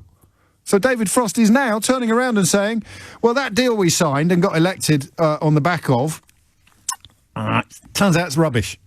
But don't forget, all the people that told you it was rubbish, they're all lying metropolitan elite Ramonas. When we tell you it's rubbish, it's true. Because when we tell you it's rubbish, we will blame the other lot. We're going to blame the EU for the rubbish deal that we signed. All of those metropolitan elite Ramonas, they blamed us for the deal that we signed. So we may get onto that this week as well. Back to the cricket and then possibly the playground conversation, which I shall explain to you in further detail shortly. But Amanda is in Reading. Amanda, stumped. Good afternoon, James. Hello, what would you like to say? Yes. Can I just start by saying I'm mum of 4 boys, one who has been 18, one who is 18, and 2 who are yet to come 18, and they can be stupid at times. Yes. And they can say things. I hope you're not expecting a prize for that contribution. No. But they can say stupid things at these ages. But what I phoned up really for was to say I think that the Cricket Board should take a little bit of responsibility for this. Because when you put somebody in a position to represent the country, they should do a little bit of background digging. Now, somebody has done some digging to find these tweets from 8 years ago. And if it's that easy for a reporter or somebody to find those, then it can be just as easy for somebody to find those from their management team, etc. And so I do think they should have done a little bit of research, checked it all out first. I do think there has to be some consequences, and I think missing the rest of the test or the second test, absolutely. And I totally agree that he should, apologise, which he has done, I believe. Yes. But I do think you feel he's been let down. You feel he's been let down a bit by the ECB. I do. I think they should have done some research, delved a little bit into his past, seen if there was... Or asked him, He was sacked. He was let go by Yorkshire for unprofessional conduct. So to add to your analysis, if you were hiring someone that had been fired from their last job, or thinking of promoting someone that had been fired from their last job, you'd probably do a little bit more due diligence on their background than you would. Absolutely. Or you'd put it out there first. You'd say, we are hiring this guy. Yes, he has had a history, or, in the past he has something. We believe he's, turned a new leaf, etc. I mean, to be fair, James, people that serve prison sentences have a second chance. They get given jobs and opportunities. Well, and up to a point, Your Honour. Yeah, but they do. They do get opportunity, and I do think to ruin a career because of it would be breaking a butterfly on a wheel. It would be, and these are tweets that almost all of them, as far as I can tell. I don't know if this is a defence. I'm worried now that I'm going in the wrong direction, but they're all replies rather than public statements. Initial statements. Do you see what I mean? So Byron Gould is the recipient of almost all of them, and to me that's a mitigating factor. If we were in court, I'd say that is different. So there's a difference between putting something through the letterbox of a friend who's going to. Well, it is still in public though, isn't it? So you're also spraying. I do think there has to be the consequences, and I do think missing the second test, because that's where it's really going to hit him. Yeah, he's got to face some sort of sanction. He can't just carry on as normal with an apology, unless you're Oliver Dowden. Oliver Dowden thinks that the ECB have gone too far. No, I don't agree with that. I think there have to be consequences, and there have to be consequences that will hit him where it hurts. So we're happy. I think there's a consensus. Yeah, no, you missed the second test. That means it's not a slap on the wrist. It's if you imagine if his career ended on 99 caps or something like that, it could be a huge deal. That's a slightly fantastical scenario, I grant you. He's 27 already, but you never know. I like that, Amanda. And just out of interest, what if you were running the ECB and you'd found these tweets? How would you have handled it? I found them before, obviously, we... Yeah, you said they should have looked into it. They should have done their due diligence. Yes, I think I would have made a statement saying we're putting Ollie Robinson into the team. He has had a past. We're aware of that. Yeah. We do believe that he's apologetic. He's, and made it so it's not a surprise. People know, this guy, he's the one that did that, but it's not a surprise. People know. Now it's like, oh my goodness me, this has happened, and oh no, is he going to lose his career? Is he? But if he comes out beforehand saying, this is a guy got sacked for inappropriate comments, but we believe, we've done some research, we've spoken to the people he's worked with now, he's played with now, we are of the consensus that he's a good boy now. So we'll get in front of this. That would actually be excellent PR or communications or whatever they're calling it this week. They'd just get front and say, get in front of the story, Tristram. Yeah. But she's right, I think, isn't she? They should have known that was there. You hire someone who got fired from a job for unprofessional conduct, you're going to think, I'm just going to go through his back catalogue a little bit more assiduously than I will the other fella over there who has arrived with the most glowing CV and references that I've ever seen in my life. 12:15 is the time. And I love this from Mark. We are still waiting to find out just how hard Oliver Dowden, the Secretary of State for Culture, Media, Sport and Flags, went in on the appalling defacing, the defilement of the Winston Churchill statue undertaken by football fans in the aftermath of Chelsea's victory. I somewhat lazily presumed the people who plastered it with the person who sprayed it with the Chelsea slogan was a Chelsea fan, but Mark in Hampshire makes an excellent point. James, he says, how do you know it was Chelsea fans and not Man City fans that did it? My auntie Jean always used to write Jean is an idiot on the wall to get my dad, her brother, into trouble. And it worked. I don't think that lets Dowden off the hook, though, Mark, does it? Doesn't matter whether it was Man City fans trying to get Chelsea fans into trouble or Chelsea fans defiling the statue of Winston Churchill themselves. Where the hell is the Secretary of State for Culture, Media, Sport and Flags? If he's not going to speak out against the defilement of a statue of Winston Churchill, where we are examining Ollie Robinson's experience, where I kind of sense that if the punishment fits the crime, then the lad should be allowed to play cricket. I have a sense that Oliver Dowden's attempts to sort of drape himself in the flag and secure some sort of political capital from saying that the ECB have gone too far will probably wither on the vine. I'm going to take one more call on this, I think, and then I will set up a conversation about something altogether different. Steve's in Whitstable. The pressure's on, Steve. This will be the last word. What do you reckon? Hi, James. Massive cricket fan. I think he's going to have to serve a ban that fits the punishment, if you like, in inverted commas.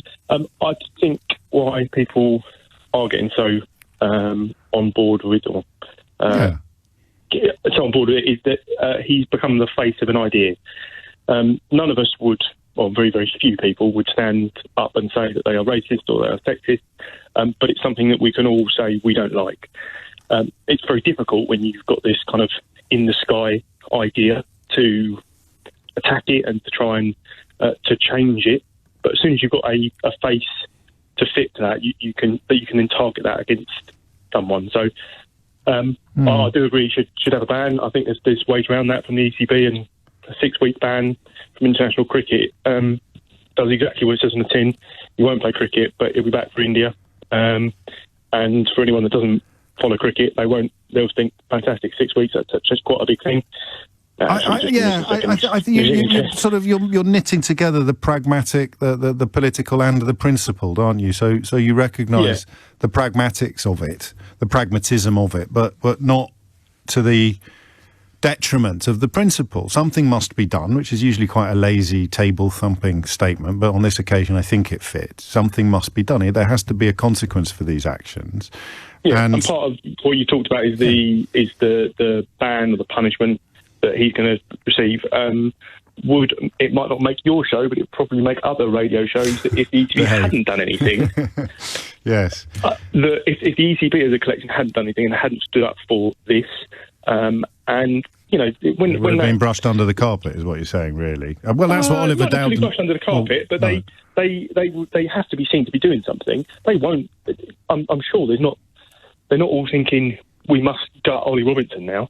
No, I agree. And I mean, that one suggestion from Wayne, which I shall take up with him in private, that I might be projecting my naughty 18-year-old self onto Ollie Robinson, I don't think is fair, but it might be. I think we're being objective and we're saying what he's done is wrong, but it shouldn't be life-changingly wrong or career-endingly wrong.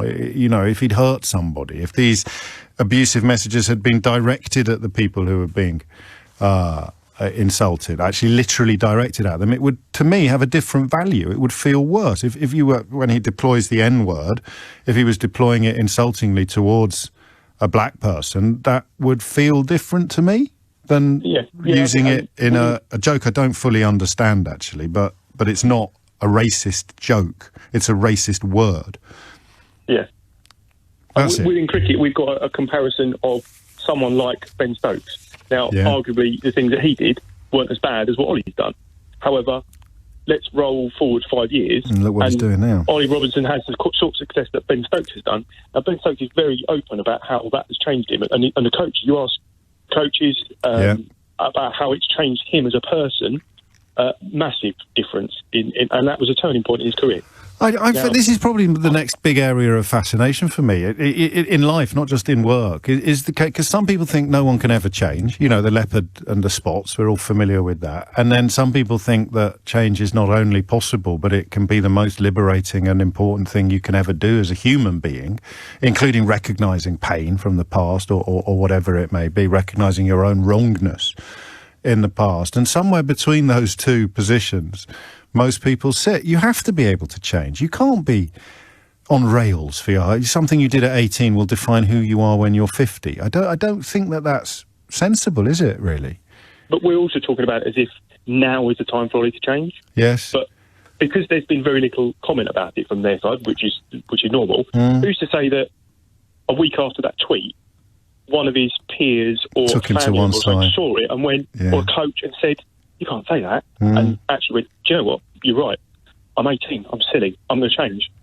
Yeah. He might have already changed, but and he talks about being let go by Yorkshire in 2014 as being a massive, I think at 2014, being a massive turning point for him. That was after this happened, and that was the wake-up call he needed, and this is, I don't know what you call it, is it the echo of a wake-up call? I like that. Thank you, Steve. Thank you, everybody, on that one. Broad agreement. There was the one caller who felt that we should throw the book at him and then throw away the key. But I'm sticking with roughly where I started on this one. And, mate, bang out of order. Culture Secretary, what have you got to say about the statue of Winston Churchill being defiled? Why are you weighing in on the England Cricket Board for disciplining a player doing their job? I know you're in a cabinet where the Home Secretary got promoted after getting sacked for lying to the last Prime Minister, so it must be a little bit hard when you get your moral compass out in the morning. You must tap it a few times to work out which way it's pointing. But on this occasion, Oliver Dowden, you stayed silent about the defilement of a statue. I presume this was all over the station while I was off last week. Everyone must have been going nuts about the defilement of the statue of Winston Churchill, because I heard some callers who were very cross about the potential damage done to statues that hadn't actually been done during Black Lives Matter protests. So when Chelsea fans actually defiled the statue of Winston Churchill, I presume we talked of nothing else. I presume the phones must have been ringing off the hook. Well, I mean, you must have been invited morning, noon and night to ring in and share your fury at what was being done to the statue of... No? What? Oh. Not just Oliver Dowden, then. But so far, nothing. Not a syllable. Not a scintilla of comment. Not a single word of criticism. Maybe I've just missed it.